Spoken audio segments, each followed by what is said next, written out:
different recordings, and you will have to answer questions on what you hear. There will be time for you to read the instructions and questions, and you will have a chance to check your work. All the recordings will be played once only. The test is in 4 parts. At the end of the test, you will be given 10 minutes to transfer your answers to the answer sheet. Now turn to part 1.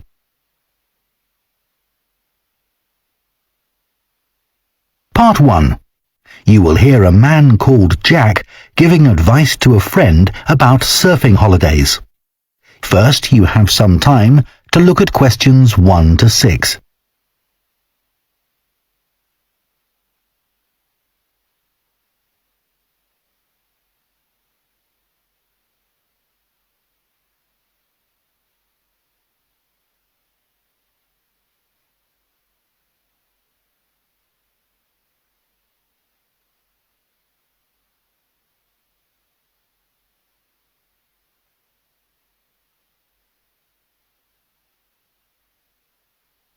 Now listen carefully and answer questions 1 to 6. Jack, I'm thinking of taking the kids to the seaside on a surfing holiday this summer, and I wanted to ask your advice, as I know you're such an expert. Well, I don't know about that. But yes, I've done a bit of surfing over the years. I'd thoroughly recommend it. I think it's the kind of holiday all the family can enjoy together. The thing about surfing is that it's great for all ages and all abilities. My youngest started when he was only 3. Wow! But it's quite physically demanding, isn't it? I've heard you need to be pretty fit. Yes, you'll certainly learn more quickly and won't tire as easily. Well, that should be okay for us. You've been surfing a few times in Ireland, haven't you? Yes, there's some great surfing there, which people don't always realise. And which locations would you recommend? There seem to be quite a few. Yes, there are loads. Last year we went to County Donegal. There are several great places to surf there. What about in County Clare? I read that's also really good for surfing. Yes, it is. I've been there a few times. Most people go to Lahinch. My kids love it there. The waves aren't too challenging and the town is very lively. Are there good hotels there? Yes, some very nice ones. And there are also a few basic hostels and campsites. It's great if you need lessons, as the surf schools are excellent. Sounds good. Yes, and there's lots to see in the area, like those well-known cliffs. I've forgotten the name of them. Oh, don't worry. I can look them up. I've also been surfing in County Mayo, which is less well known for surfing, but we had a really good time. That was a few years ago when the kids were younger. There's a good surf school at Carraniskey Beach. How do you spell that? CARROWNISKEY.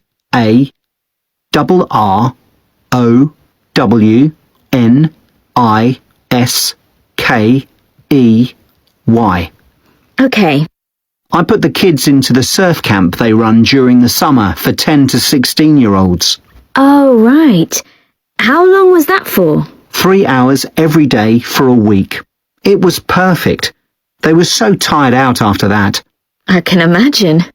One thing we did while the kids were surfing was to rent some kayaks to have a look around the bay, which is nearby. It's really beautiful. Oh, I'd love to do that. Before you hear the rest of the conversation, you have some time to look at questions 7 to 10.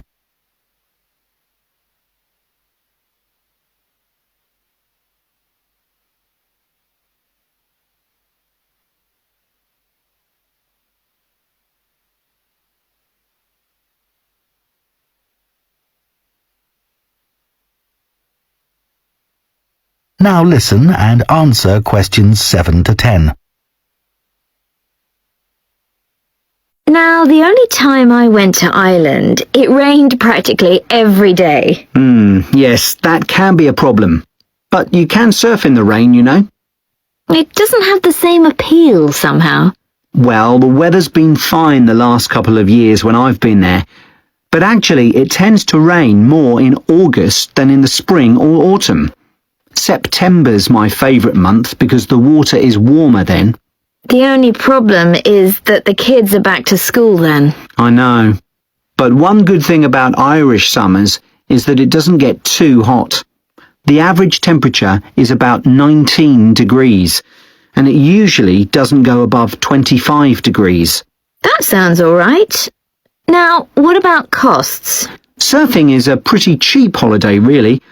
The only cost is the hire of equipment. You can expect to pay a daily rate of about €30 for the hire of a wetsuit and board. But you can save about €40 if you hire by the week. That's not too bad. No. It's important to make sure you get good quality wetsuits. You'll all get too cold if you don't. And make sure you also get boots. They keep your feet warm, and it's easier to surf with them on too. Okay, well, thanks very much for that. That is the end of part 1. You now have half a minute to check your answers to part 1.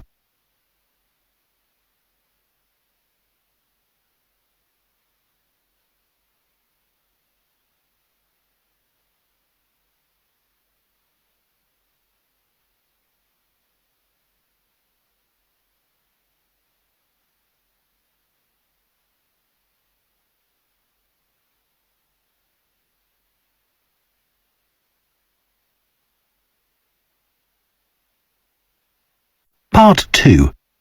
You will hear the manager of a childcare service at a primary school talking to parents at an open day about the school's childcare service offered before and after school. First, you have some time to look at questions 11 to 15.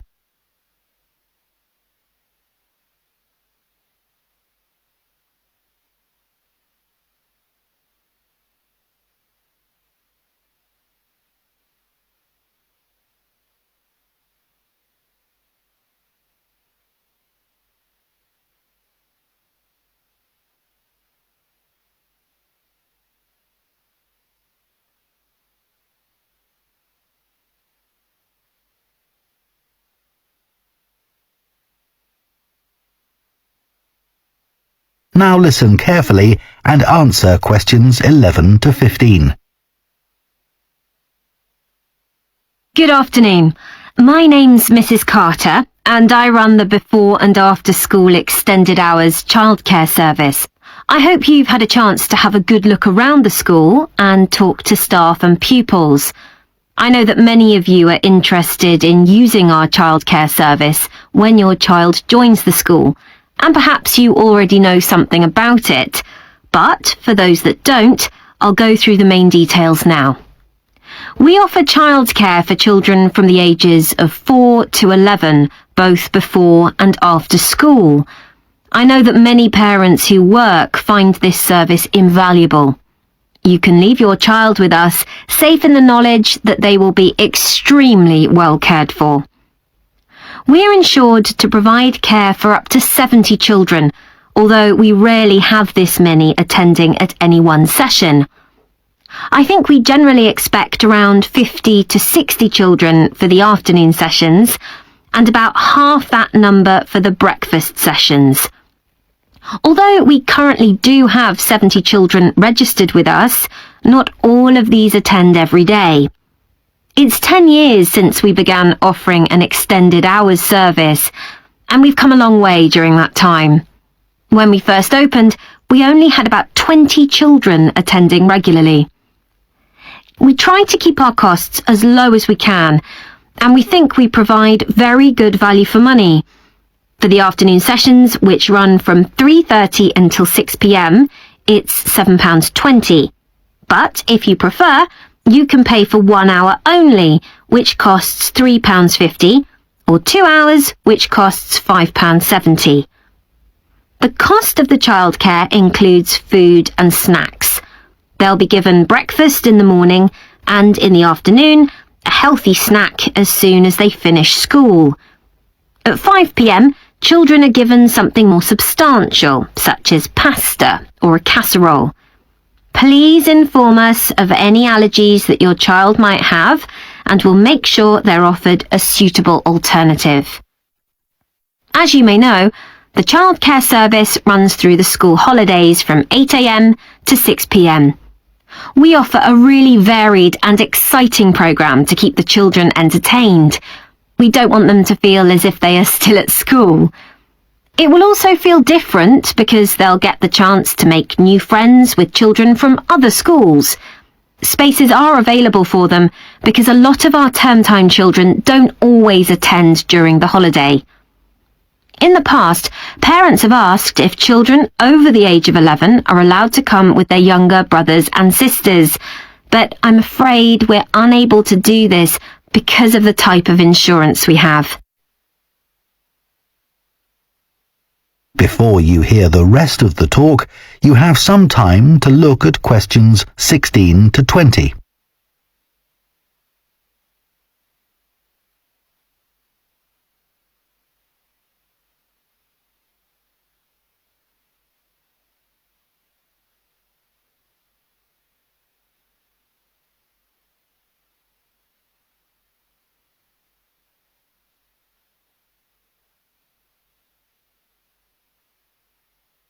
Now listen and answer questions 16 to 20.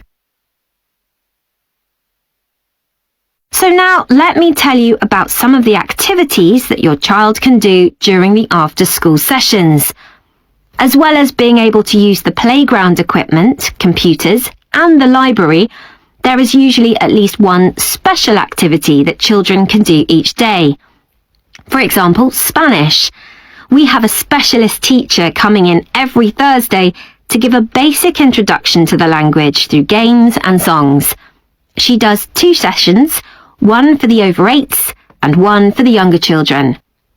This is the only activity which we have to make an extra charge for, but it's well worth it. Once a week, the children have the opportunity to do some music. We're very lucky that one of our staff is a member of a folk band. On Mondays, she teaches singing and percussion to groups of children. We do rely on parental support for this, so if any of you sing or play an instrument and would be prepared to help out at these sessions, we'd be delighted. Painting continues to be one of the most popular activities. To begin with, we weren't keen on offering this because of the extra mess involved, but children kept asking if they could do some art, and so we finally gave in. Art is great for helping the children to relax after working hard at school all day. Yoga is something that we've been meaning to introduce for some time, but haven't been able to find anyone available to teach it. Until now, that is. So we'll see how this goes. Hopefully, children will benefit in all sorts of ways from this. Cooking is another popular activity. They make a different sort of cake or pizza or bread each week. Although the younger children love doing it, we found that the mess was just too much. So we've decided to restrict this to the over 8s, as they are better able to clean up after themselves. That is the end of part 2. You now have half a minute to check your answers to part 2.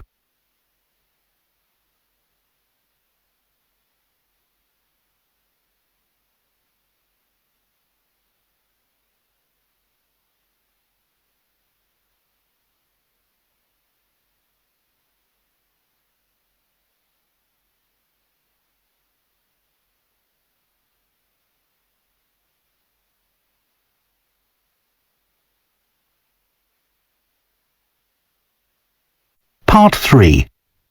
You will hear Holly, a student on an events management course, talking to her tutor about her work placement. First, you have some time to look at questions 21 to 24.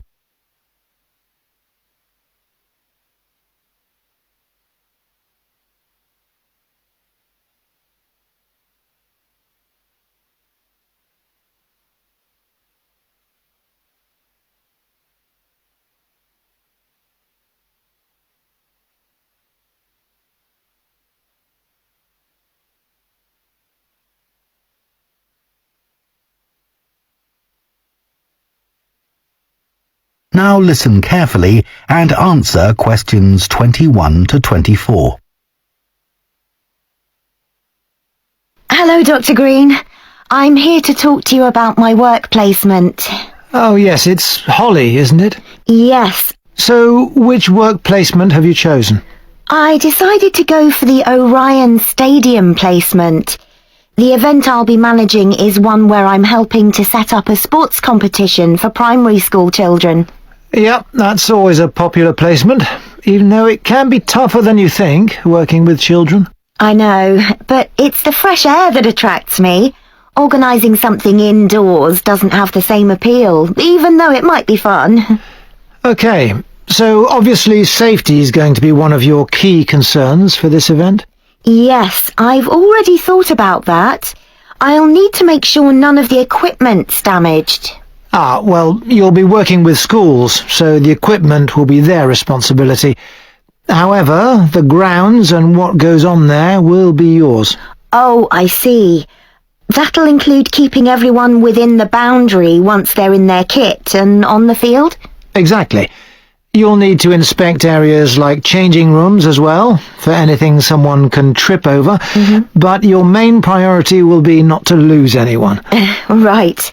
I'll need staff to help with that. And don't forget about the spectators. I was thinking that many of them will be parents who could help run the event. I wouldn't rely on that. They'll be more interested in filming their children than volunteering. I'll need to make sure they don't interfere with events doing that.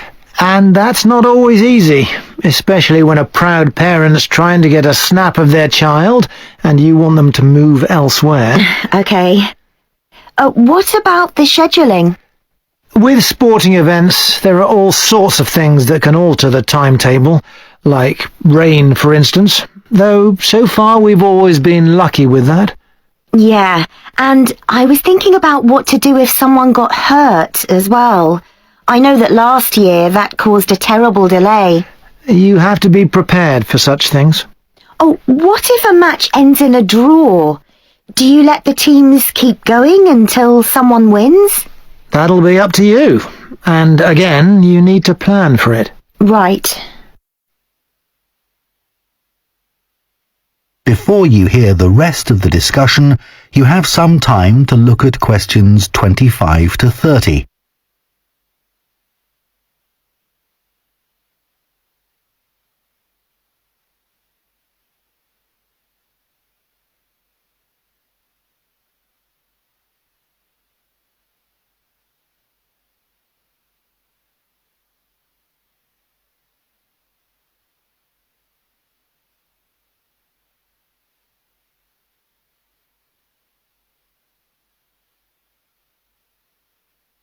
Now listen and answer questions 25 to 30.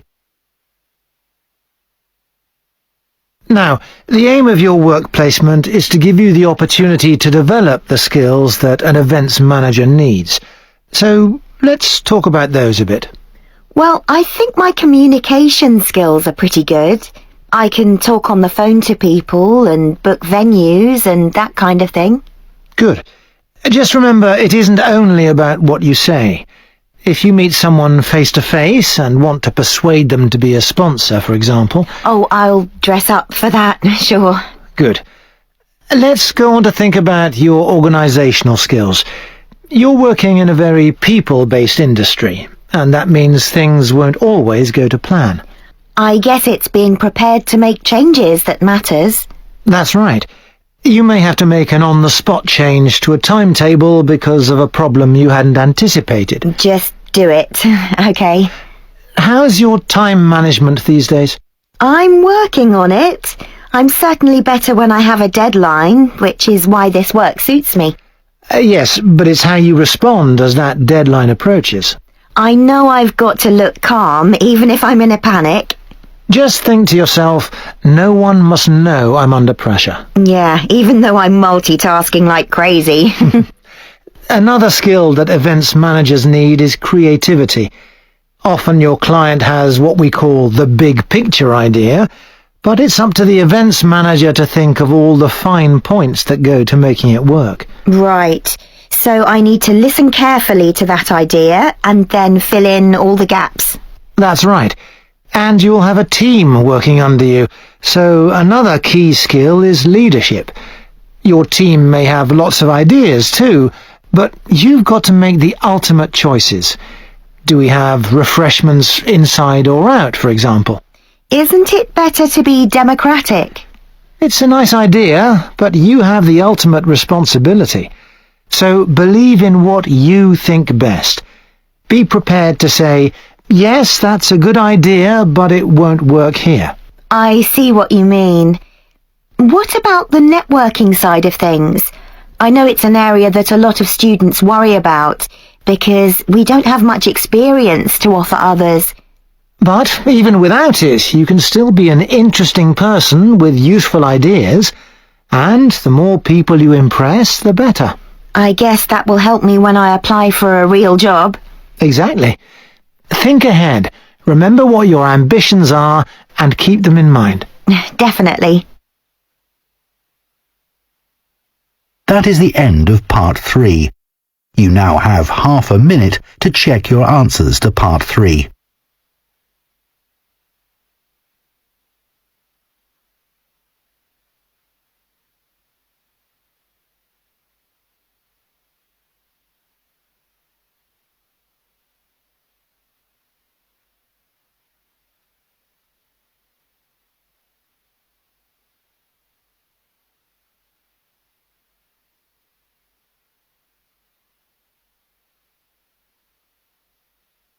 Part 4.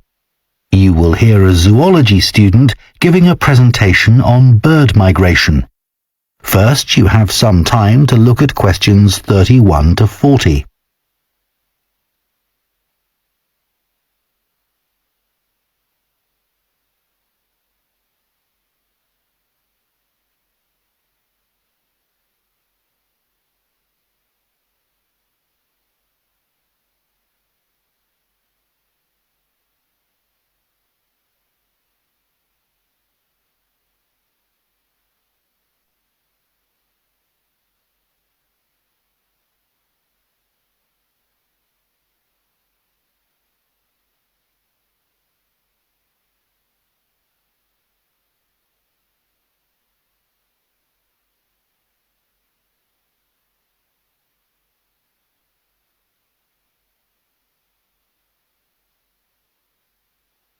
Now listen carefully and answer questions 31 to 40.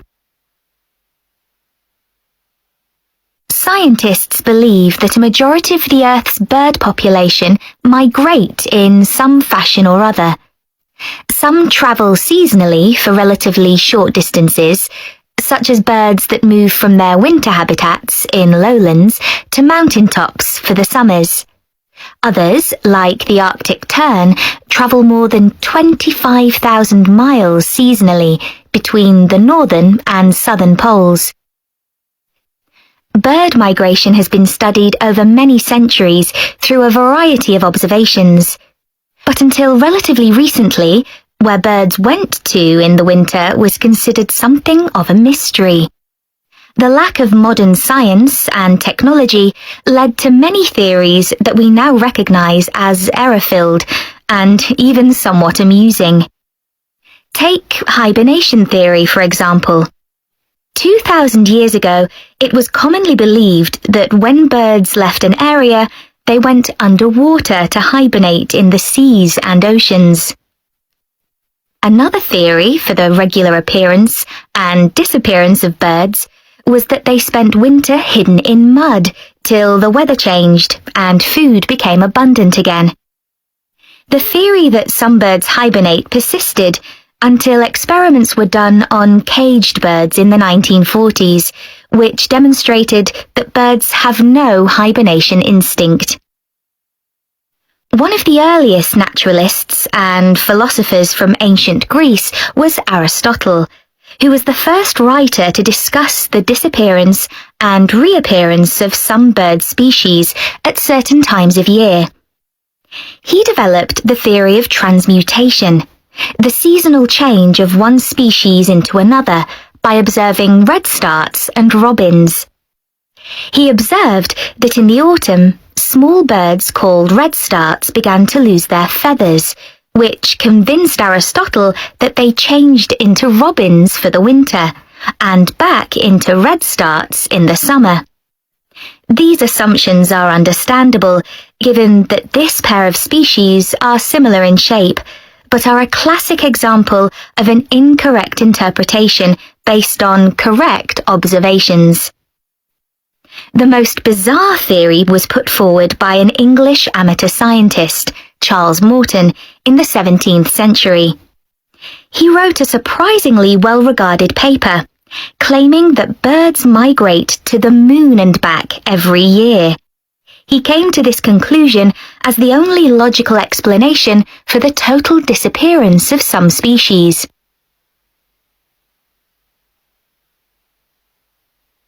One of the key moments in the development of migration theory came in 1822, when a white stork was shot in Germany. This particular stork made history because of the long spear in its neck, which incredibly had not killed it. Everyone immediately realized this spear was definitely not European. It turned out to be a spear from a tribe in Central Africa. This was a truly defining moment in the history of ornithology, because it was the first evidence that storks spend their winters in sub-Saharan Africa. You can still see the arrow stork in the zoological collection of the University of Rostock in Germany. People gradually became aware that European birds moved south in autumn and north in summer, but didn't know much about it until the practice of catching birds and putting rings on their legs became established. Before this, very little information was available about the actual destinations of particular species and how they travelled there. People speculated that larger birds provided a kind of taxi service for smaller birds by carrying them on their backs. This idea came about because it seemed impossible that small birds, weighing only a few grams, could fly over vast oceans. This idea was supported by observations of bird behaviour, such as the harassment of larger birds by smaller birds. The development of bird ringing by a Danish schoolteacher, Hans Christian Cornelius Mortensen, made many discoveries possible. This is still common practice today and relies upon what is known as recovery. This is when ringed birds are found dead in the place they have migrated to and identified. Huge amounts of data were gathered in the early part of the 20th century, and for the first time in history, people understood where birds actually went to in winter. In 1931, an atlas was published showing where the most common species of European birds migrated to. More recent theories about bird migration vary widely. That is the end of Part 4. You now have 1 minute to check your answers to Part 4.